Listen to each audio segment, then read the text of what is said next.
जय भोजपुरिया समाज। जी हाँ भैया, हम आप सबके वीडियो में बहुत ही खास जानकारी लेकर आए। तो भैया वीडियो के लास्ट तक बना रहे काहे कि भैया आप सबके फैसला करे के बा। जी हाँ भैया, साफ तौर पे बता दी भैया 24 घंटा में के मरलेबा बाजी। जी हाँ भैया, पवन सिंह या खेसारी लाल यादव, ये साफ तौर पे बता दी कि जीतल पवन सिंह या खेसारी लाल यादव में 24 घंटा में। साफ तौर पे बता दी पवन सिंह और खेसारी लाल यादव के कल एक गाना रिलीज हुई, बोलबम डायरेक्ट वीडियो सॉन्ग। जी अब पवन सिंह के गाना पीली पुदीना जौन की वेब म्यूजिक के माध्यम से, उन्हें खेसारी लाल यादव के गाना लालटेनिया जौन की आदि शक्ति फिल्म्स यूट्यूब चैनल के माध्यम से पीली पुदीना गाना गेले बने पवन सिंह और प्रियंका सिंह, और उन्हें लालटेनिया गाना के खेसारी लाल यादव और अंतरा सिंह प्रियंका गइल बड़ो। दोनों गाना भैया डायरेक्ट वीडियो सॉन्ग रिलीज भइल। और हम बात करल बनी भैया 24 घंटा में के बाजी मरले बा, के जीतल। जी हाँ भैया, साफ तौर पे बता दी पवन सिंह के गाना या खेसारी लाल यादव गाना, मतलब अपना अपना गाना के माध्यम से के जीतल।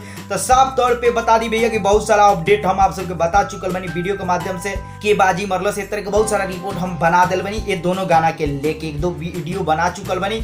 अब भैया ये वीडियो हम 24 घंटा के लेके आए बनी। जौना में अगर बात करी तो भैया सबसे पहले आप सबके बता दी कि पवन सिंह के गाना जौन की कल सुबह में रिलीज भइल और खेसारी लाल यादव के भी सुबह में रिलीज भइल, आधा एक घंटा के डिफरेंस पर। जी हाँ भैया, आधा एक घंटा के डिफरेंस पे गाना रिलीज भइल। साफ तौर पे बता दी भैया पवन सिंह के गाना जौन की 24 घंटा जब पूरा भइल तो एक दिन लिखल से, और खेसारी लाल यादव भी गाना जब 24 घंटा पूरा भइल तो 1 डे लिखल से। जी हाँ भैया, तो जब यूट्यूब पर आज सुबह हम उठनी तो 6-6:15 बजे के आसपास हम पीली पुदीना की स्क्रीनशॉट लेनी है, जौन की डिस्प्ले पे देख सकते हैं, जौन की एक दिन में 24 घंटा में 9.3 मिलियन व्यूज। और उन्हें हम खेसारी लाल यादव के गाना की स्क्रीनशॉट लेनी है लगभग 7 बजे के आसपास। जी हाँ भैया, एक दिन में खेसारी लाल यादव के शो करते रहो, जौन की स्क्रीनशॉट देख सकते हैं 9.2 मिलियन। जी हाँ भैया, मैंने साफ तौर बता दी 24 घंटा जब पूरा भइला 1 डे लिखल हुए, तब के हम आप सबके स्क्रीनशॉट देख रहे थे। ये अनुसार के जीतल आप सबके भी पता बा, ये अनुसार पवन सिंह के गाना के ज्यादा व्यूज बाटे। जी हाँ भैया, ये अनुसार पवन सिंह के गाना के ज्यादा व्यूज बाटे, काहे कि भैया 9.3 मिलियन बाटे एक दिन में, और उन्हें खेसारी लाल यादव के 9.2 बा। ते अनुसार तो पवन सिंह जितने पवन सिंह बाजी मरने, लेकिन रहल बात कंपनी के माध्यम से जौन पोस्टर जारी भेल बा ओकरा अनुसार से। जी हाँ भैया, आप सबको बता दी कंपनी के पोस्टर जौन की पवन सिंह के जारी भेल बा एक दिन में 10 मिलियन। जी हाँ भैया, और वह खेसारी लाल यादव की कंपनी के माध्यम से पोस्टर जौन जारी भेल बाटे वो बाटे भैया 18 घंटा में 10 मिलियन व्यूज। जी हाँ भैया, डिस्प्ले पे दोनों पोस्टर आप सबके देखनी है। तो साफ तौर पे बता दी खेसारी लाल यादव के गाना के पोस्टर जौन कंपनी के माध्यम से जारी भेल बाटे वो शायद रियल टाइम व्यू के अपडेट मिलल बा 18 घंटा में 10 मिलियन। जी हाँ भैया, रियल काहे कि भैया हम तो एक दिन के स्क्रीनशॉट ले लेबे तो ओबरा तो शो करते रहो 9.2 मिलियन लालटेनिया गाना का, और पवन सिंह के 9.3 मिलियन। तो पवन सिंह के कुछ एक घंटा बाद 10 मिलियन भइल हुई, तो मान ली 24 घंटा के बाद ना एक डे में मतलब 10 मिलियन भइल बा।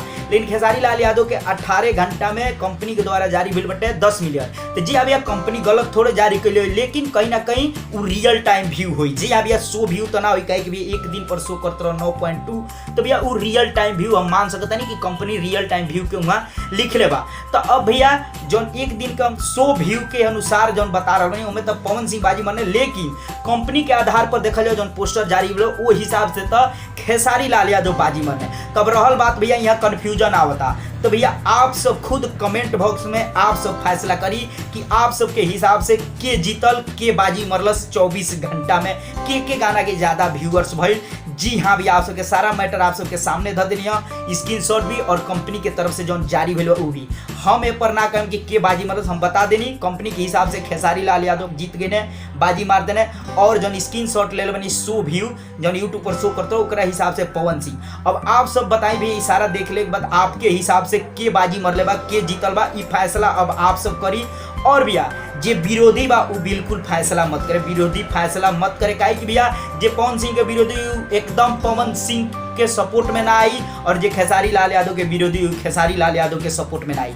यहाँ उहे लोग फैसला करे जे दोनों स्टार के एक सम्मान बुझत होके, दोनों स्टार के इज्जत करत होके, आदर करत होके, दोनों स्टार के गाना सुनत होके, उ भैया यहाँ फैसला करे, काहे कि भैया दोनों आदमी के रख के और उ फैसला करी। लेकिन जे विरोधी होई उ पक्षपात करी, यही से भैया विरोधी फैसला मत करे, यहाँ उ करे जे दोनों स्टार के गाना सुनत होके, दोनों स्टार के भोजपुरी के स्टार समझत होके, आ दोनों स्टार के प्रति जेकरा अंदर पूरा भरपूर इज्जत रिस्पेक्ट हर चीज होके उहे फैसला करे। लेकिन कमेंट बॉक्स में भैया आप सब जे भी दोनों स्टार के मानत होके उ जरूर भैया फैसला बताओ कि के बाजी मरले बा, तो फैसला आप सबके हाथ में बा।